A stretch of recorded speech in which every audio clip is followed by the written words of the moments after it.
Le Barça et le FC Gijón vont se livrer un derby catalan chaud bouillant ce samedi à 18h30. Alors déjà, pour commencer, juste vous rappeler l'importance de ce match capital pour les deux équipes.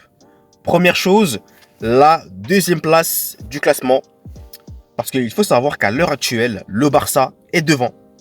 Mais une distance que de 2 points seulement son rival catalan, le FC Gijón, qui a délivré une saison quasi parfaite, malgré les revers contre notamment le Real Madrid. Il y a aussi eu l'Atlético de Madrid entre-temps. Donc Gijón, sinon, a vraiment livré l'une de ses meilleures saisons, si ce n'est sa meilleure saison qu'ils ont livrée. Donc ça va être très intéressant de voir cela, puisque en effet, sur ce match-là, pour ma part, je mets les deux équipes sur les mêmes pieds d'égalité. Puisque oui, il y a de cela quelques mois auparavant, j'aurais clairement mis Gijón favori, puisque le Barça avait quelques grosses difficultés quand même dans le jeu, et les résultats ne suivaient pas, il y avait quand même des problèmes. Là, ils sont quand même revenus à un niveau assez intéressant, assez bon. Donc c'est pour ça que je me dis que là, ça va être égalité, et que le match va être très disputé, et très ouvert également. Et surtout, donc pour parler de Gijón, eh bien, ils pourront compter notamment sur l'attaquant ukrainien Artem Dovbyk, qui est en train de pulvériser tous les buts quasiment de chaque équipe. En d'autres termes, il est vraiment en train de planter des buts à chaque fois et il est sur une pente vraiment montante. Donc c'est vraiment l'élément au niveau offensif qu'il faudra surveiller côté barcelonais, puisque vraiment il est très redoutable. Et donc sinon pour le Barça, eh bien Robert Lewandowski également au niveau offensif est en train de revenir à son niveau. Bon, c'est pas le grand Lewandowski qu'on a connu au Bayern Munich, certes, je vous l'accorde. Mais en tout cas, ces derniers temps, je trouve qu'il est quand même davantage plus impliqué dans le jeu. Il arrive quand même s'il ne marque pas, à essayer de faire en sorte que ses coéquipiers puissent briller. Il est vraiment très précieux. Il a vraiment cet impact qui fait du bien à son équipe. Et ça, franchement, il faut le dire également. Mais il a aussi été l'auteur d'un retentissant triplé contre Valence, qui a permis d'ailleurs au Barça de gagner 4-2 après avoir été mené 2-1 chez eux face au FC Valence. Donc c'est plutôt une bonne chose, hein. On espère maintenant que ça va être régulier sur le peu de matchs qui restent. J'espère en tout cas pour Robert Lewandowski, hein, puisque vous le savez, c'est un joueur à titre personnel que j'aime beaucoup, hein, que j'ai beaucoup apprécié lorsqu'il était au Bayern Munich, que je continue malgré tout à apprécier, même si son niveau a un petit peu baissé par rapport à avant.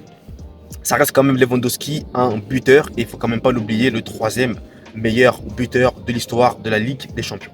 Mais sinon, pour vous rappeler donc l'enjeu, il y a une place il y a une deuxième place déjà qui se joue, mais aussi une place qualificative pour la prochaine Ligue des Champions.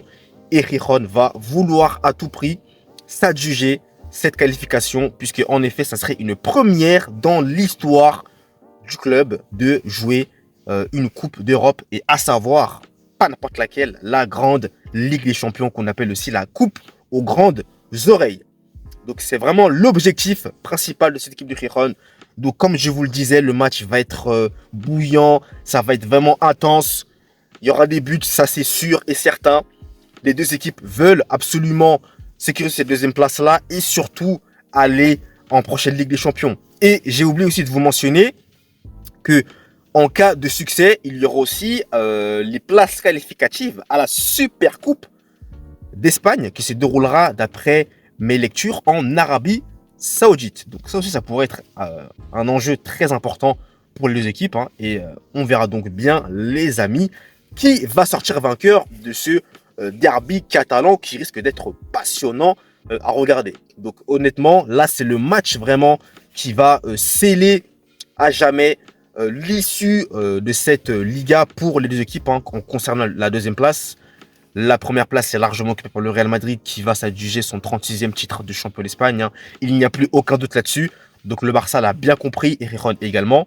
Mais il va falloir maintenant se battre pour la deuxième place. Et ça va être un match palpitant, excitant à regarder. Donc les amis, n'hésitez pas à me dire, vous, dans les commentaires, selon vous, qui va remporter ce derby catalan. Est-ce que c'est le Barça ou Gijón? J'attends avec impatience vos commentaires. Merci à vous d'avoir suivi cette vidéo qui est désormais clôturée. Je vous souhaite à tous et à toutes de passer une très bonne journée tout simplement, un très bon week-end également de football. Et nous, on se retrouve très très vite pour débriefer donc ce match-là qui aura lieu ce soir entre le Barça et Gijón. Et n'hésitez pas du coup à partager, à liker. Merci à vous et n'hésitez pas aussi à vous abonner, c'est important. Merci à vous pour le soutien, on se retrouve très vite pour de nouvelles vidéos. Allez, peace!